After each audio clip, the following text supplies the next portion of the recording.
देशाची आर्थिक परिस्थिती बिघडल्याचा सुप्रिया सुळे यांचा दावा. 8 जूनला पक्षाची महत्त्वाची बैठक. राष्ट्रवादी काँग्रेस शरदचंद्र पवार पक्षाच्या खासदार सुप्रिया सुळे यांनी देशाच्या आर्थिक परिस्थितीवर चिंता व्यक्त केली आहे.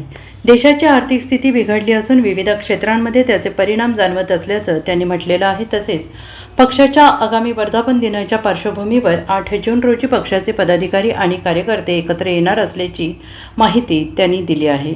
10 जून रोजी पक्षाचा वर्धापन दिन साजरा होणार असून त्यानिमित्त विविध उपक्रमांचे कार्यक्रमांचे आयोजन करण्यात येणार असल्याचं त्यांनी म्हटलं आहे. आजचं आंदोलन हे भारतीय जनता पक्ष, त्यांचा भ्रष्टाचार, त्यांनी केलेली महागाई आणि बेरोजगारीच्या विरोधात आहे आणि ताकदीने आम्ही त्यांच्या विरोधात कालही लढत होतो, आजही लढू आणि उद्याही. सध्या महागाईचा कहरगार झालेला आहे मोठ्या प्रमाणात सगळीकडे. महागाईचा अहंकार मी म्हणत नाहीये. तुम्ही डेटा बघा, घरी जाऊन बायकोला विचारा. सगळ्यांनी घरी जाऊन तुमची बायको आहे, वहिनी, आमच्या भगिनी, त्यांना विचारा की किती प्रचंड महागाई, बेरोजगारी आणि भ्रष्टाचार. आणि ह्याच भ्रष्टाचारी भारतीय जनता पक्षाने नीटमध्ये जी भ्रष्टाचारी केली, तिथे आजच काल तुम्ही संध्याकाळी ऑर्डर बघितली असेल, तिथे त्यांनी अध्यक्ष बदललाय. मुंबई कृषी उत्पन्न बाजार समिती सुद्धा बरखास्त करण्यात आलेली आहे. अरे अन्याय, लोकशाही कुठे राहिली या देशात?